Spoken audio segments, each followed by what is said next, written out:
Atos 13. Nós leremos a partir do versículo 1.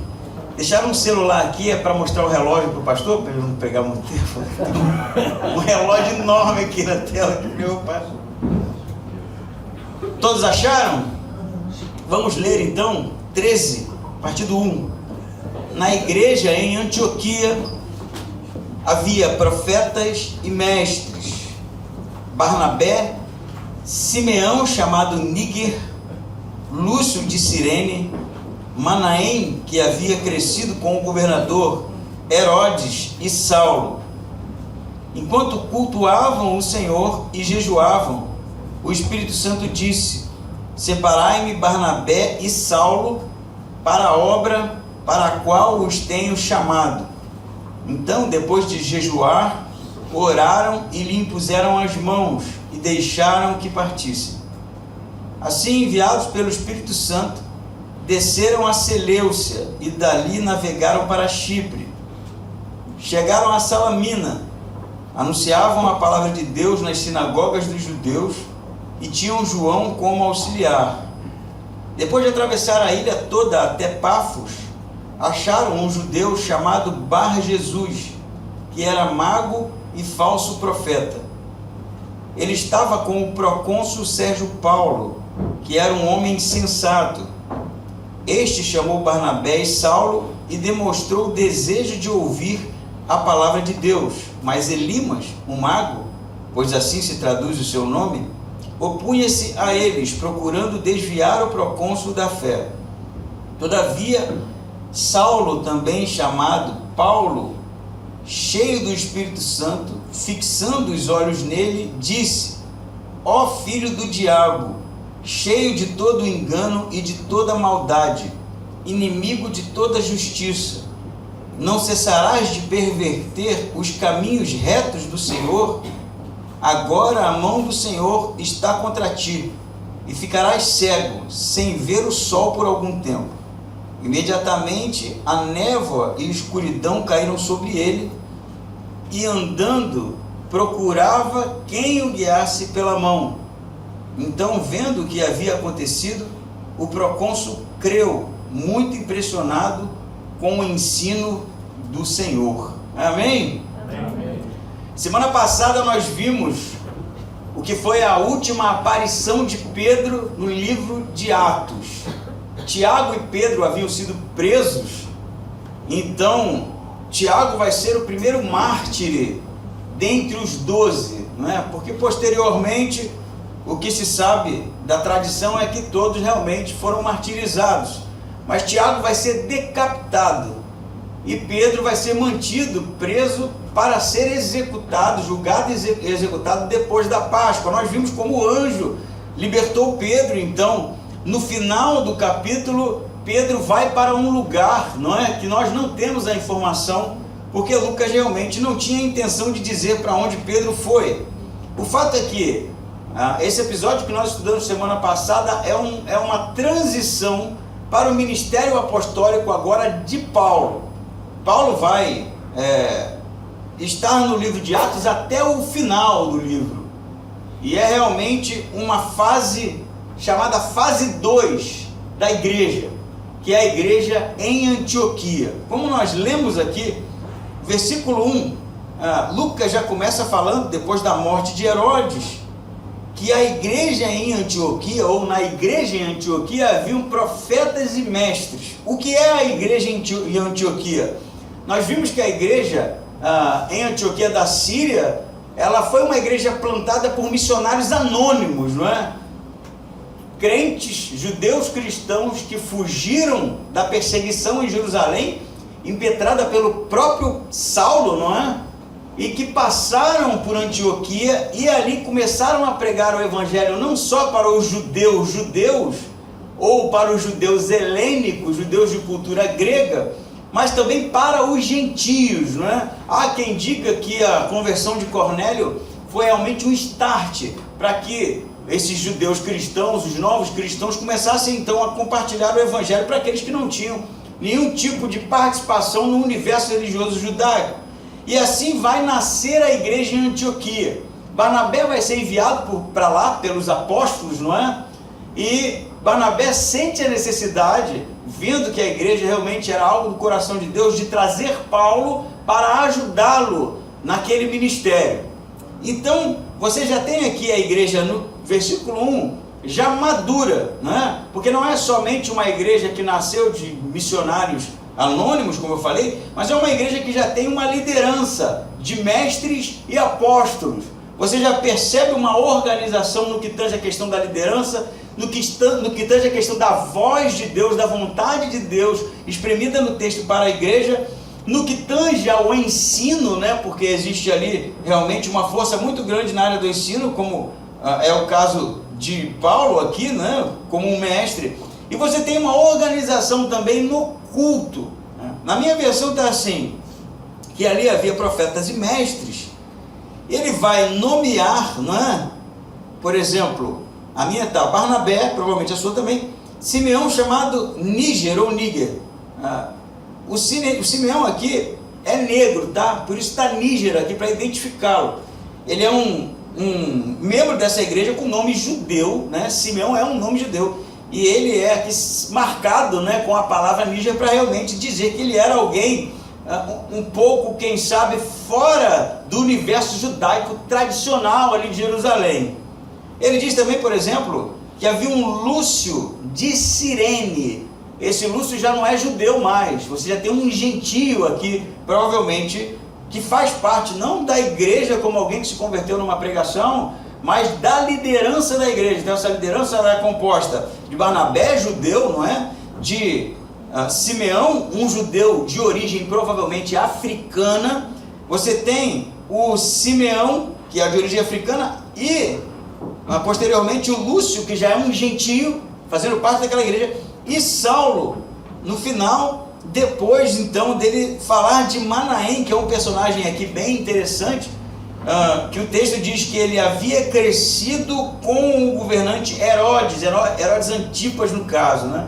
Então muitos comentaristas vão dizer que o Manaém provavelmente era alguém da corte romana, que conhecia Herodes desde criança e que havia se convertido e fazia parte dessa igreja. Inclusive há textos do segundo século que diz que a família de Manaém foi uma família pioneira de cristãos no mundo gentílico, né? Provavelmente fruto dessa conversão.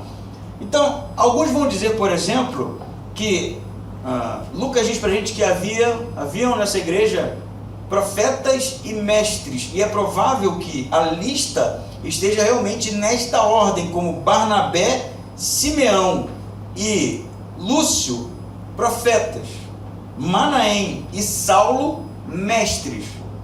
Eu sei que há, de certa forma, uma espécie de intercâmbio, se é uma palavra boa, quanto a essas características, porque existem vezes que o Paulo vai falar como profeta, não é isso?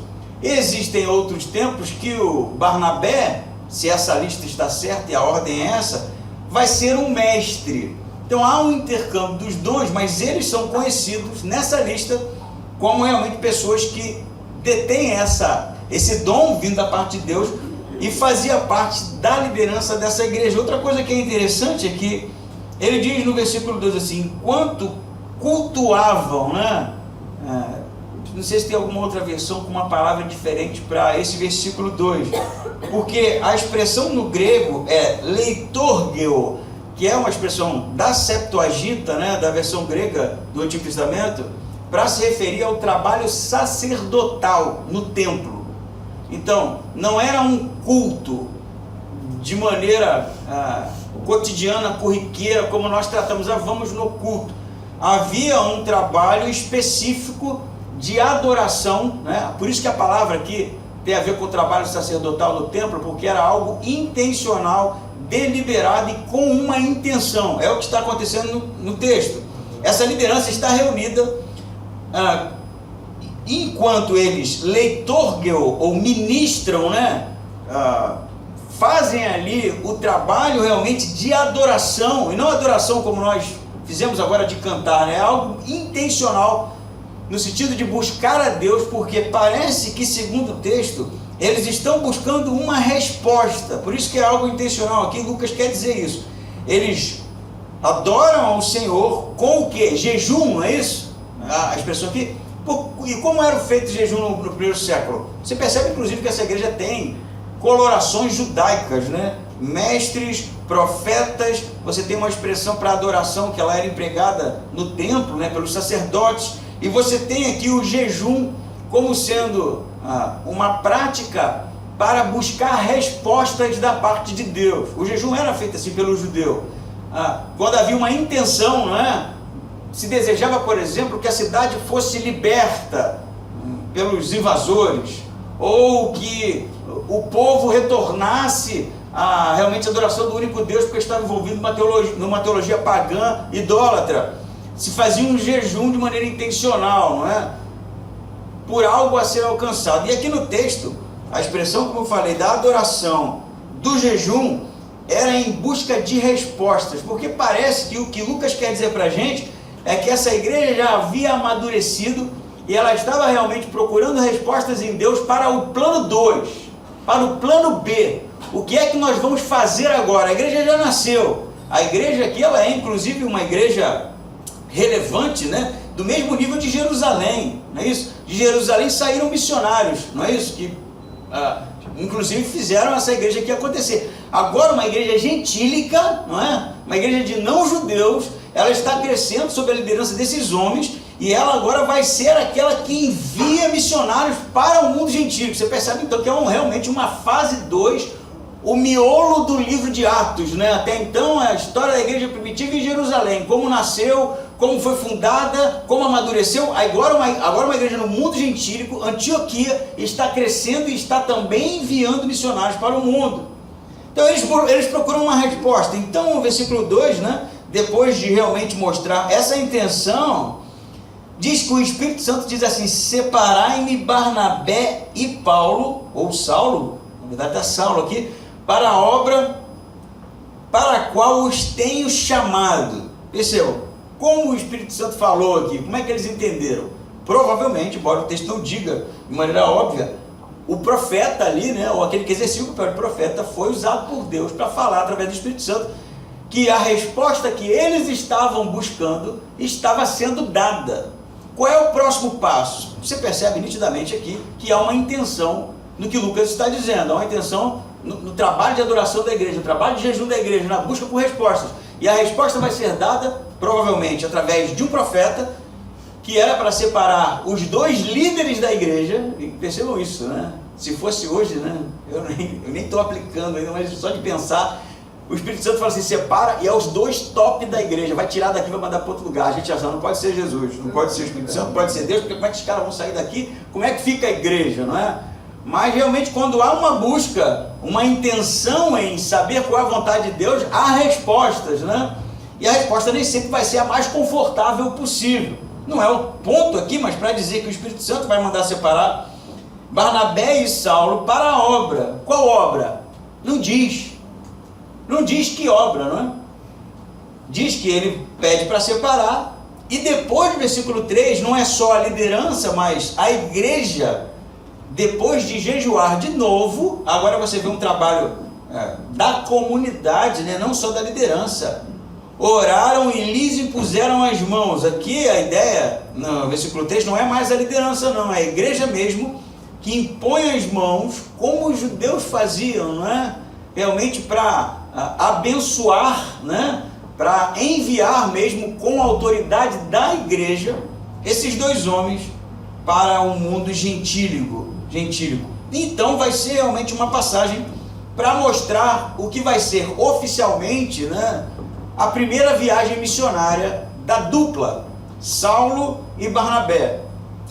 A gente para por aqui porque depois a narrativa já vai ser durante a viagem, mas o que eu penso que é interessante aqui para nós é entender que para toda a igreja, seja ela uma nova igreja como a nossa, ou uma igreja antiga, né, já fundada com gerações e gerações de cristãos, existe uma vontade do Espírito Santo para ela. existe uma fase 2, uma fase 3, uma fase 4. Há sempre um desafio para a igreja por parte do Espírito Santo para algo novo que Deus deseja fazer. Vocês concordam com isso? Óbvio, né? Não é simplesmente fundar uma igreja, que bom, a igreja está plantada, está tudo funcionando, viu o louvor da igreja, viu a mensagem, que lindo, os irmãos são tudo gente boa, viu o churrasco, eu quero congregar para a minha vida inteira nessa igreja. Ok, isso é muito bom. A questão é que há sempre um desafio, há sempre algo que precisa ser buscado pela igreja como comunidade para realmente entender o que Deus deseja agora dessa igreja. O que Deus deseja agora dessa comunidade.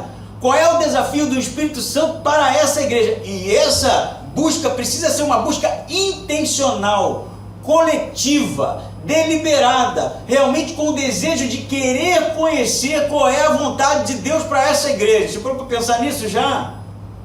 Porque a gente, quem sabe, busca muito a vontade de Deus de maneira um tanto individual, né? Qual é a vontade de Deus para a minha vida? Não é assim? Normalmente a gente aborda assim.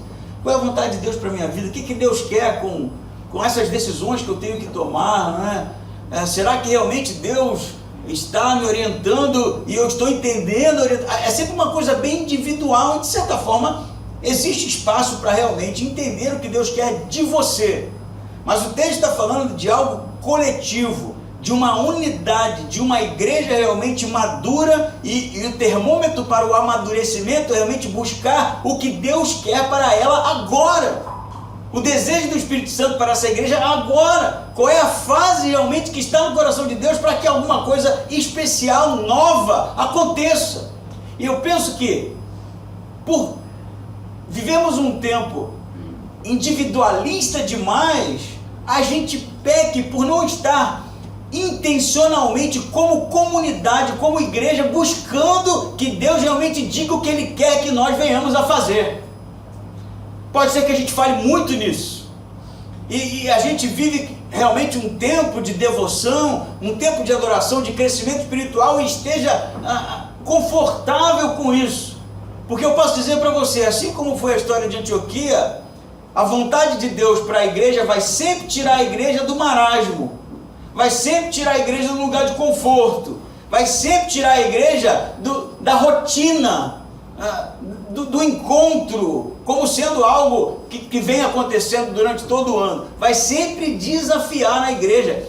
Isso vai ser, por vezes, triste, porque perder Paulo e Barnabé não era algo que ninguém queria, não é isso? Imagina se Deus fala aqui, levanta um profeta aí, que eu sei que não vai levantar, né? Porque senão a gente vai ter que testar para ver se é de Deus, né? Que isso fique claro. E diga, estou tirando esse pastor dessa igreja. O que você vai dizer aí? Não, aqui não, né? Não tem nem outro. A gente realmente faz isso, né? Porque como é que a gente vai fazer agora esse tipo de coisa? Essa igreja passou por isso, cara. O Barnabé era o pai da igreja. Barnabé pegou essa igreja filotinha, né? Como diz lá no Rio. Filotinha, pequenininho, filhote. Ele que cuidou. Ele que trouxe Paulo para ajudar ele, não foi? Eu não sei quantos anos se passaram aqui, mas a igreja olhava para eles e eles eram um referencial, Saulo e Barnabé. E agora o que Deus está fazendo? Tirando. Por quê? Porque ele tinha algo para realizar, e era através de Saulo e Barnabé, mas também tinha algo para a igreja, que era amadurecer. Não ser uma igreja dependente de liderança, não ser uma igreja dependente de fulano e de ciclano. Essa igreja também precisava amadurecer. E realmente, quando Deus ele vai agir na vida da igreja, vai tirar a gente do lugar de conforto, vai desafiar a gente, e não é simplesmente para a gente se entristecer quando alguém for embora, ou quando alguma coisa acontecer, no sentido de mudar as estruturas, mas é para que a gente cresça, para que a gente dê mais um passo, para que a gente realmente avance como uma igreja madura. Uma outra coisa que eu queria dizer para você aqui, ainda nessa porção, é que a igreja de Antioquia estava vivendo o que estava vivendo porque ela tinha uma liderança de homens de Deus. Homens de Deus. Você não vê aqui espaço para vacilação, não. Você não vê espaço para molecagem, não.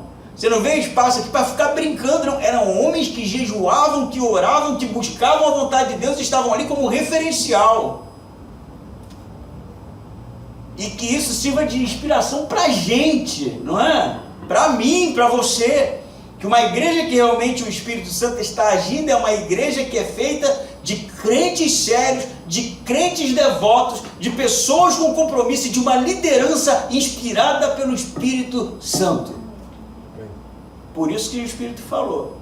Porque se fosse uma muvucada, meu amigo, não ia ter nem oração aqui, né? Nesse sentido.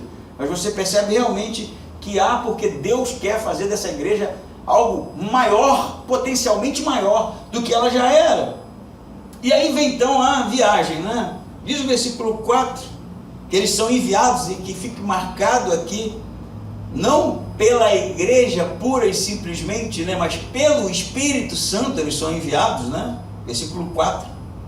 E diz que eles desceram a Seleucia e dali navegaram para Chipre. Seleucia era o porto de Antioquia, onde eles estavam. Eles foram para o porto. Antioquia tinha um rio que conectava no mar, então eles pegaram uma embarcação na Seleucia e navegaram até Chipre. Chipre é a cidade de quem? De Barnabé, né? Vocês cantavam, era seu nome Barnabé? Alguns aí cantavam de Chifre, né? É de Chipre, né? A cidade de Chipre é a cidade materna de Barnabé, né? Por que eles vão para lá? Porque não diz que o Espírito Santo mandou eles irem para lá, eles irem para Chipre, né? Então, a gente não sabe o motivo, mas visto aqui a coincidência, né? Barnabé é de lá, pode ser que a ideia realmente, já que o Espírito Santo está, né, nos enviando, vamos começar pela cidade onde eu conheço as pessoas, né? Eu acho que é bem interessante, até porque a gente tantas vezes lê no livro de Atos, né, as viagens missionárias, os desafios, e a gente quer ir para a África, né? Lá na igreja onde eu me converti, me batizei, uma igreja muito missionária, né? Sempre investia em missões, adotava missionários, mas eu me lembro que uma coisa que me incomodava, que era algo sempre para muito longe, né? Ninguém queria ir para o bairro ali do lado, né? Ninguém queria ir para a cidade adjacente. Eu quero ir para a Grécia, para a França, para a África. Eu acho que há realmente tempos que Deus chama, mas Barnabé vai para a cidade onde ele nasceu. Por quê? Porque ele conhecia o pessoal, ele falava a língua deles, ele conhecia a cultura deles, ele conhecia os hábitos deles, e nada mais te faça mais sentido do que isso, né? Por favor, foram para Chipre. Chegando lá, a gente não sabe o que aconteceu em Chipre, porque não conta, né? E Lucas tem um objetivo, ele está correndo na sua narrativa, mas provavelmente eles fizeram o que eles fazem em todo o livro de Atos. Quando eles chegam numa cidade, para onde eles vão? Para a sinagoga, não é? Eles sempre pegam primeiro nas sinagogas para os judeus, porque Paulo vai dizer isso em 1 Romanos, né? Primeiro aos judeus, depois aos gregos, não é isso? Então eles provavelmente, né, em Chipre pregaram na sinagoga judaica, e dali diz que eles vão para Salamina, não é isso? Anunciar a palavra de Deus, de novo, né? Anunciam de novo nas sinagogas dos judeus, e diz também que eles tinham João como auxiliar. Que João é esse? João Marcos, não é João Apóstolo, né? João Marcos é sobrinho de Barnabé, não é isso? E que posteriormente vai ter realmente um problema com João Marcos aqui. Alguns vão dizer que não era para eles terem levado João Marcos, porque o Espírito Santo não mandou levar João Marcos, mas realmente é forçar o texto aqui, e o texto diz que João Marcos não vai como missionário, vai como um auxiliar, alguém que estava ali realmente, ou provavelmente auxiliando com recurso financeiro. Por quê?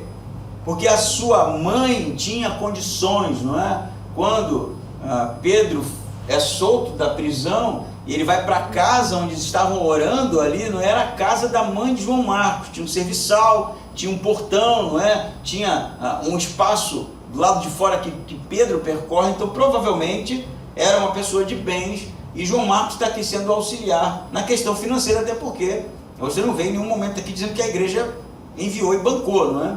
Enviou, o Espírito Santo mandou, e João Marcos está junto.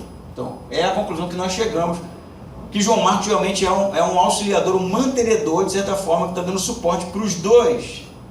Diz então, no versículo 6, depois de atravessar a ilha de Chipre, eles vão até Pafos, que é a capital de Chipre, né? É o centrão ali. Eles têm uma intenção, né? Vão pelo interior e chegam no centro, na capital.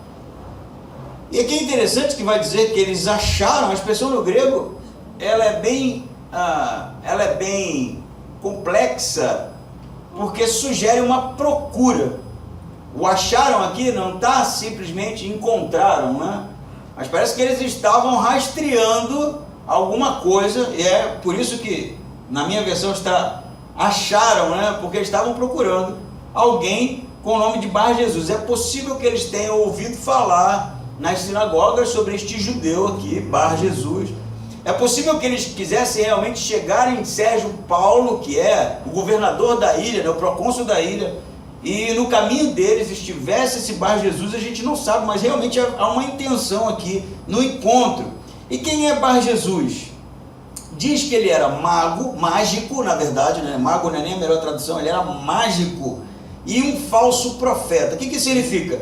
Que ele mexia com artes mágicas, e no mundo antigo isso era bem comum, inclusive judeus se meterem com esse tipo de coisa, apesar de toda a tradição judaica dos ensinos, realmente Deuteronômio, proibir esse tipo de coisa. Mas quanto mais longe de Jerusalém, mais liberal era o judaísmo, né? Então você percebe que não é um judeu que abandonou as práticas judaicas, porque ele é um falso profeta, não é isso? E o que é um falso profeta aqui? É alguém que fala na autoridade de Deus como um profeta do Antigo Testamento, só que ele é um falso.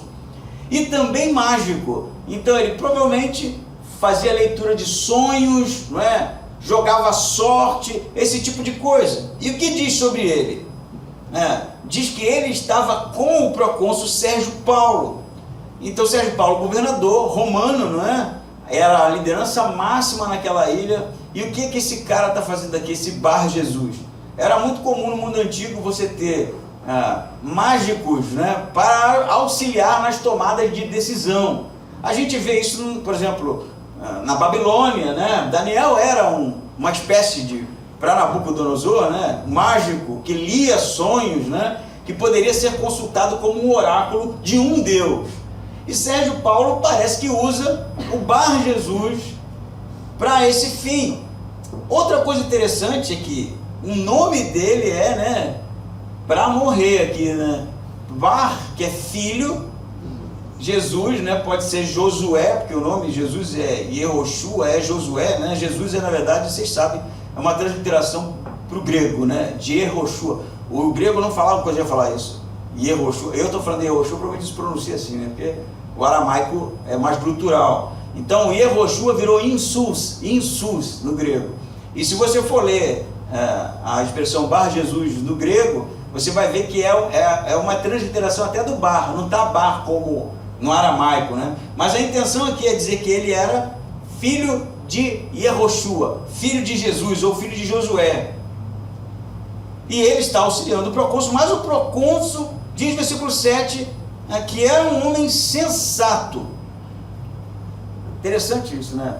Lucas diz que esse governador era alguém culto, que tinha conhecimento, não era um tolo, não era um tapado, era alguém realmente que buscava conhecer culturalmente, religiosamente, mente aberta, né? Alguém que estudava. Ele diz isso aqui, realmente a palavra nos arremete para isso.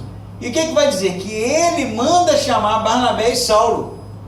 Ele que manda. Provavelmente os caras fizeram barulho nas sinagogas, né? A cidade começou a falar, era uma ilha, não era tão grande assim. E ele escuta falar sobre eles. E ele quer ouvi-los, não simplesmente porque eles são uma novidade, né? Mas porque eles falam de algo semelhante do que Bar Jesus fala, que é sobre Deus. Ele é um falso profeta, então ele fala sobre Deus também, embora as intenções dele sejam escusas. Então ele vai mandar chamar, não é? No versículo 7 diz que o Elimas, né, o Bar Jesus, estava com Sérgio Paulo, que era um homem sensato. Ele chamou Barnabé e Saulo e demonstrou o desejo de ouvir a palavra de Deus. Isso é bem marcante no texto, né? Ele não quer ouvi-los, ele quer ouvir a palavra de Deus. Ele tem interesse pela palavra de Deus, seja lá o que for que ele entendesse ser a palavra de Deus. Mas o versículo 8 diz que Elimas, e aí o nome muda, né? Era Bar Jesus, agora é Elimas. E o que o texto diz? Elimas, o mágico, pois assim se traduz o seu nome. Então, interessante que o que Lucas está dizendo não é que Bar Jesus, a tradução de Bar Jesus é Elimas, porque nem faz sentido, né? que a ideia do nome Elimas é o sábio, e Bar Jesus é filho de Jesus, o filho de Yehoshua. Mas o mágico significa Elimas. Elimas é o cargo que ele tem no governo de Sérgio Paulo, não é um nome próprio dele. Então ele vai dizer, porque o seu nome se traduz, aí a tradução parece que ele está falando do nome, mas ele não está falando do nome, está falando do cargo. Esse Elimas, né, podemos chamar assim, o Bar Jesus, opunha-se a eles, procurando desviar o procônsul da fé. O que está acontecendo? Sérgio Paulo chama os dois, eles vão apresentar, né, o Evangelho, Jesus como Messias. Provavelmente Sérgio Paulo sabia o que era Messias, era alguém que tinha conhecimento, lidava com um judeu na sua corte, e à medida que eles iam apresentando o Evangelho, apresentando Jesus como Messias, Jesus que havia morto, aí no terceiro dia havia ressuscitado, o que o Elimas começa a fazer? Forçar ali a discussão, né? Argumentar provavelmente contrário, tentar distrair o Sérgio Paulo, tentar tirar a concentração de Sérgio Paulo, a concentração dos dois apóstolos, porque ele está realmente, intencionalmente, com medo de perder a vez ali. Por isso que ele força, por isso que ele começa, né, a realmente dificultar as coisas, porque se Sérgio Paulo se converte, a primeira coisa que ia ser dita é, esse cara aí é furado, e ele ia perder a boquinha, ele ia deixar ali, provavelmente se beneficiava muito daquilo ali, era um ofício, e ele começa então a dificultar as coisas. O que nós podemos dizer sobre este Bar Jesus? O que o texto diz? Era um falso profeta. E aí eu posso parar aqui um pouquinho para fazer realmente o contraste, porque se na igreja de Antioquia havia profetas de Deus, em Chipre havia um falso profeta. Se na igreja de Antioquia haviam adoradores de Jesus, filhos de Deus, em Chipre tem um falso filho de Jesus, um falso Bar Jesus, que Paulo vai dizer depois, você não é filho de Jesus, você é filho do diabo, é o que ele vai dizer para ele. Mas no primeiro momento aqui, ou melhor, no segundo, eu quero já falar para você que realmente o universo em Antioquia, ele era muito bom, não é? Pô, imagina a gente tem aqui na igreja Paulo como mestre, ensinando para a gente, né? Pensa nisso. Todos esses nomes aqui de pessoas realmente que eram potencializados pelo Espírito Santo. Mas o mundo não é só isso. O universo cristão é ótimo, o universo da eclésia, da igreja é ótimo, mas o mundo lá fora é terrível, é mau, existem pessoas mal intencionadas, existem pessoas que querem realmente causar o mal e a destruição. E o que nós fazemos? Nós oramos, não é? Nós desejamos que as pessoas se convertam, mas a gente precisa realmente começar a sentir o que Paulo sente nesse texto. E é aí que eu acho que é o ponto. Porque Paulo poderia ter feito piada desse cara, né? Poderia ter ignorado esse cara, mas ele não faz. Porque Paulo fica realmente com um sentimento de nojo do que aquele cara estava fazendo. E eu vou dizer para você,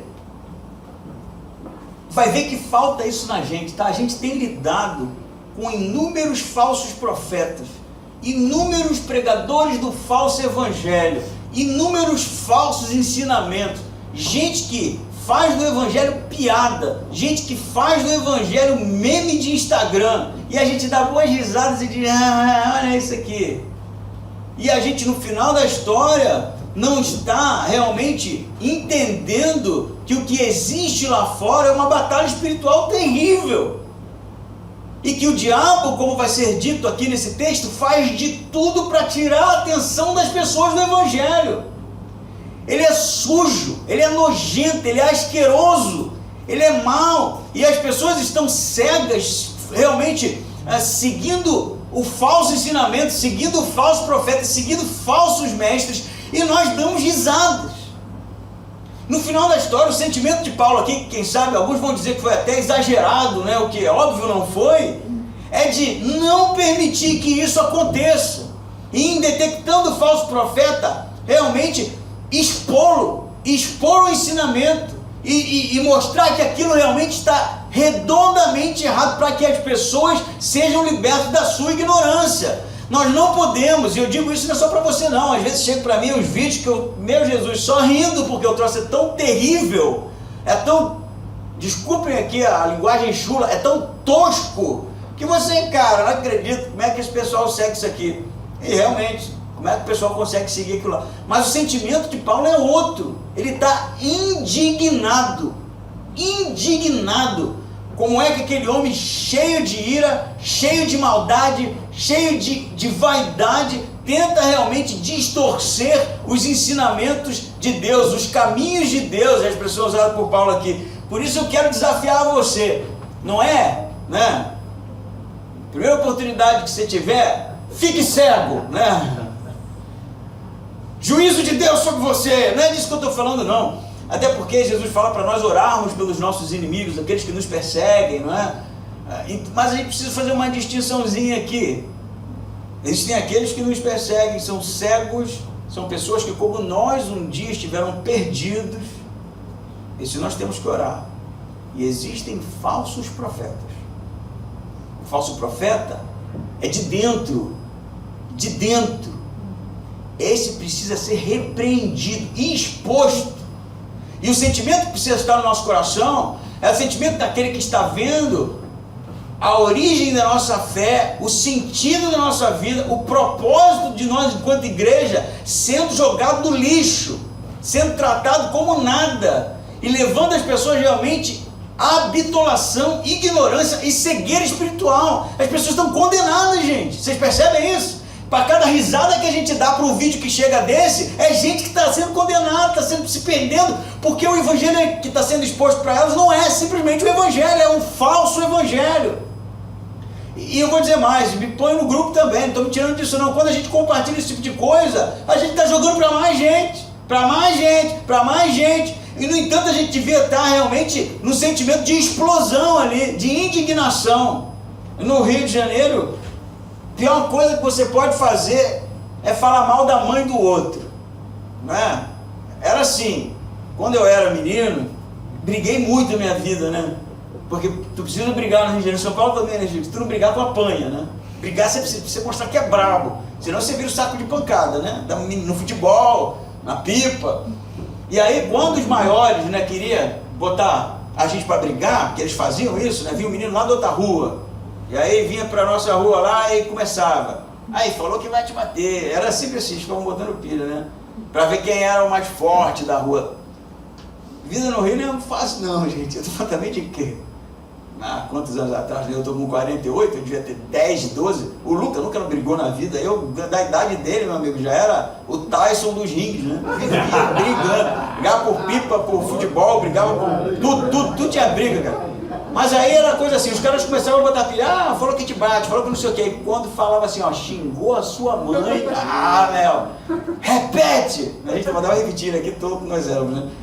E aí brigávamos, porque você, né, sabia que o código da rua xingou a mãe do outro, é inaceitável. Aí eu finalmente, vai ter briga. Mas com o evangelho a pessoa pode xingar, fazer piada, pode ridicularizar, pode passar no lixo, jogar onde quiser, a gente ri. Olha que loucura, que engraçado. Mas qual o sentimento de Paulo aqui? Indignação, porque é sobre o meu Jesus, é sobre o meu Deus, é sobre aquele que me transformou, é sobre aquele que me salvou, e a gente não pode permitir esse tipo de coisa. Entende isso? Chega da boa vizinhança. Chega de ficar ouvindo os outros falar besteira e não levantar um dedo para dizer que aquilo está errado. Para com isso, gente. Enquanto a gente se calar, as pessoas se perdem. E a gente precisa se revestir realmente de uma autoridade vindo do Espírito Santo. Eu não estou falando de carnalidade, sair na briga, né, com alguém porque alguém falou alguma coisa, mas de expor e mostrar para as pessoas que aquilo não é o evangelho que nós cremos. Chega de ficar absorvendo essa cultura pop como se isso fosse super normal. Isso não é normal. Isso é uma estratégia do inimigo para cegar as pessoas. Você já parou para pensar nisso? Que o vídeo que a gente compartilha não é uma estratégia para chegar nas pessoas e as pessoas ficarem cegas, umas porque vão rir e vão pensar, olha como esses crentes são ridículos, Isso, olha a crença desses caras. E aí generaliza, né? Isso fecha portas. E para outros que no final da história vão escrever assim, ó. Ah, vocês duvidam? Olha, não julguem. Sabe esse tipo? Que não tem o menor discernimento de nada, mas está tendo contato com aquilo e de certa forma acaba sendo levado pela coisa que você dá de ombros e diz que não te atinge, mas atinge outros, atinge os pequeninos, atinge os simples na fé. A gente precisa parar com isso, gente. Isso não é normal, embora seja tratado como normal. Se você parar para pensar, não é só os caras, não. Tem perfil crente não sei o quê, que é só isso. O cara que diz ser crente, ele cria um perfil só para isso. E acha legal pra caramba. E o diabo batendo palma, vendo as pessoas enfiadas na ignorância espiritual. E nós que sabemos de tudo, não levantamos um dedo para realmente levar as pessoas à compreensão do evangelho verdadeiro. Vou dizer uma coisa para você aqui. Paulo não é desse tipo. O que o texto diz que ele vai fazer? Enquanto o Bar Jesus lá começa a desviar o procônsul com as suas falsas profecias, né? Versículo 9 diz assim: todavia Saulo, também chamado Paulo, cheio do Espírito Santo, não está cheio de carnalidade não, né? Cheio do Espírito Santo. E se ele está cheio do Espírito Santo aqui, o que vai acontecer aqui é uma ação direta do Espírito Santo através de Paulo. E que ele vai dizer? Cheio do Espírito Santo, fixando os olhos nele. Eu vou dizer uma coisa para você, eu estava lendo esse texto aqui, estudando, fiquei pensando, cara, eu não queria estar no lugar, óbvio, né, do Elimas. Porque eu já tomei umas olhadas assim, né, do meu padrasto, quando eu dava uma olhada fulminante assim, era vontade de enfiar a cabeça embaixo do travesseiro, né? Aí você imagina tomar uma olhada dessa aqui do Paulo cheio do Espírito Santo. Porque o texto diz que, tipo assim, eu imagino isso, né? Eles estão conversando com o Sérgio Paulo e está o Elimas atrapalhando. Estão conversando e está o Elimas atrapalhando. Tem uma hora que Paulo olha para ele aqui, ó. Meu, eu não queria estar nesse lugar aqui não. Porque o cara está ali empoderado do Espírito Santo, sabe? E olha fixamente para aquele homem. E o que ele vai dizer? Ah, você é um meme, Elimas. Ah, isso que você está dizendo é ridículo, Elimas. Não, ele vai dizer assim, ó. Ó filho do diabo. Poxa, pastor, você foi tão ignorante que aquele homem, né? Chamou o cara de filho do diabo. Que isso? Todo mundo é filho de Deus.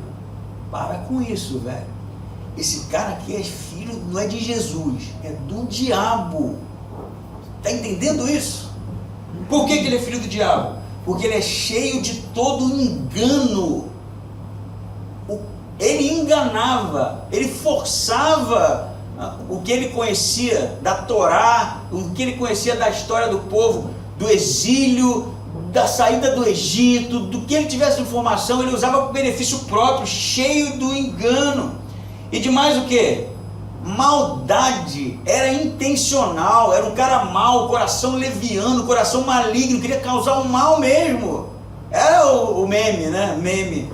Vai vendo. Eu não sou desses pastores que ficam vendo diabo em tudo não, mas eu vou criar uma demonologia aqui agora, herética total.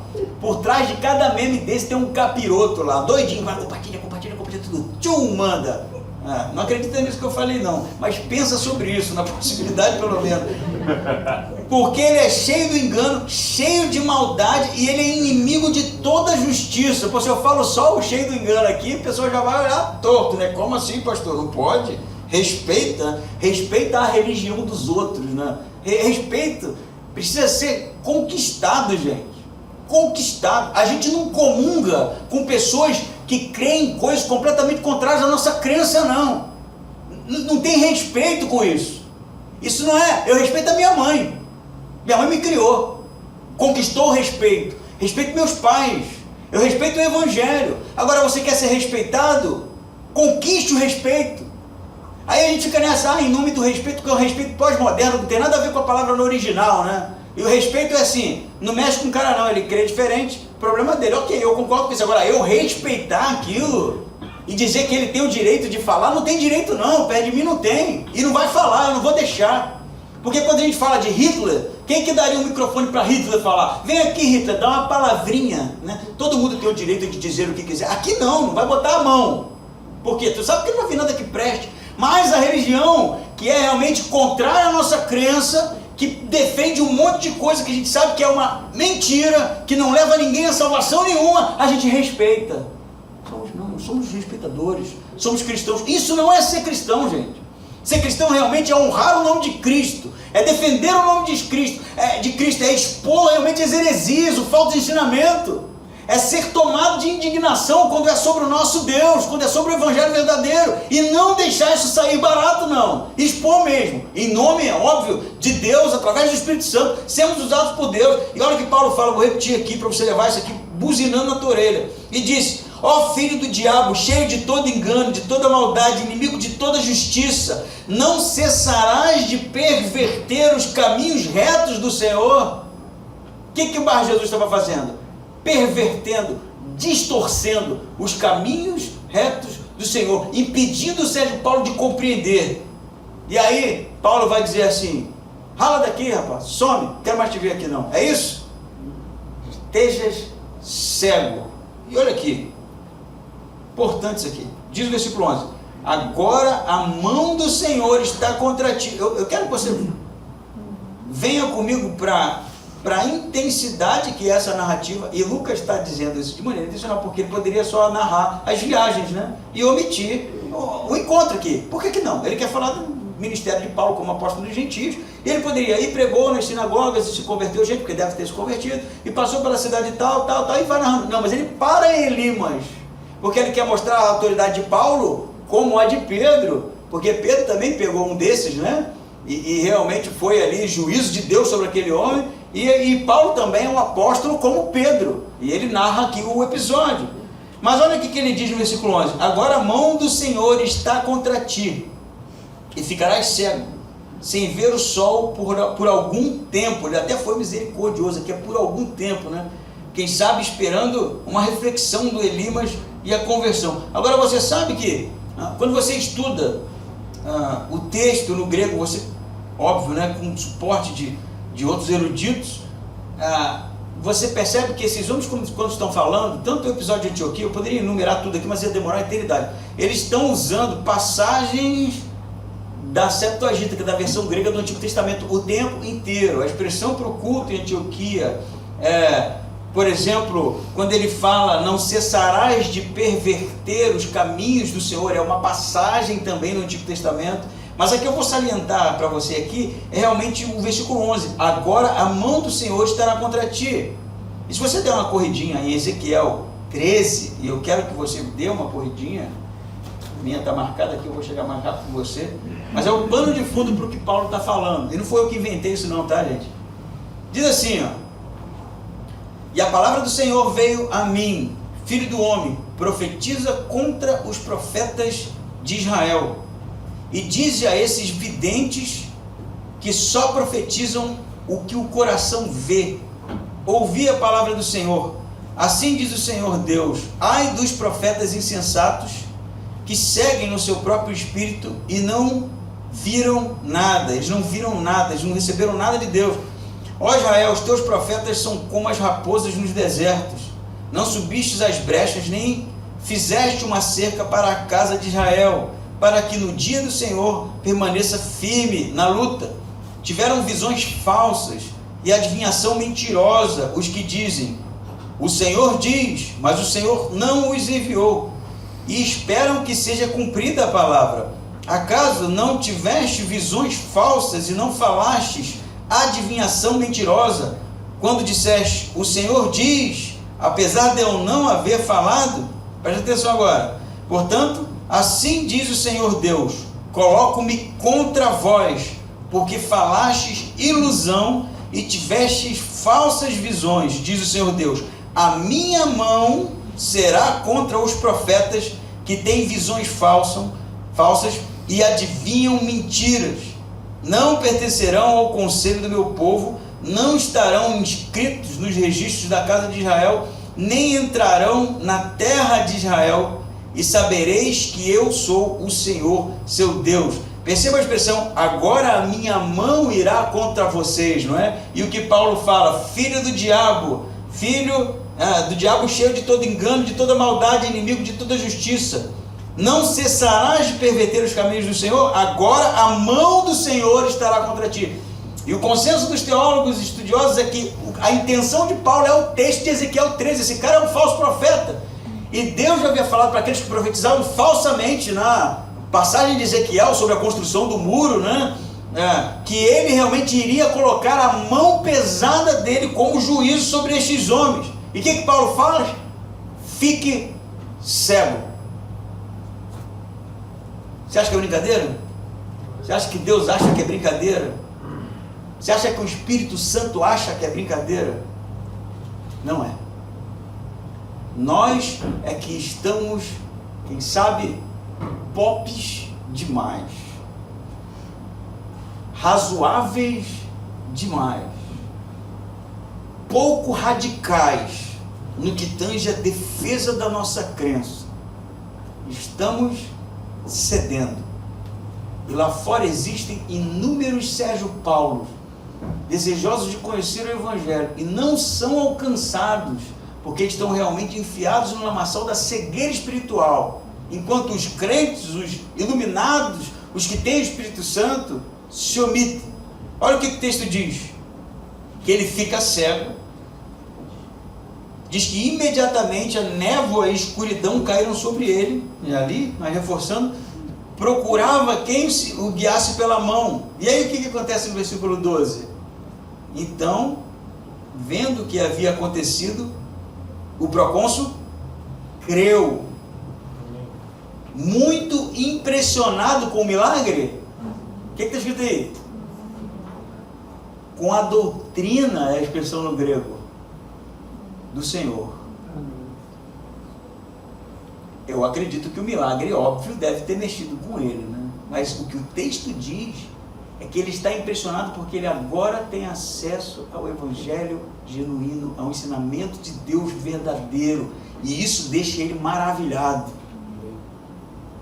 Às vezes a gente fica ridicularizando, gente, e no entanto o que nós deveríamos estar fazendo é esclarecendo, libertando, sendo ferramenta de Deus realmente para que o inimigo perca território, para que o inimigo saia da frente, vá para longe. E nós precisamos nos revestir da autoridade do Espírito Santo para expor os falsos ensinamentos e os falsos profetas, porque Paulo fez assim.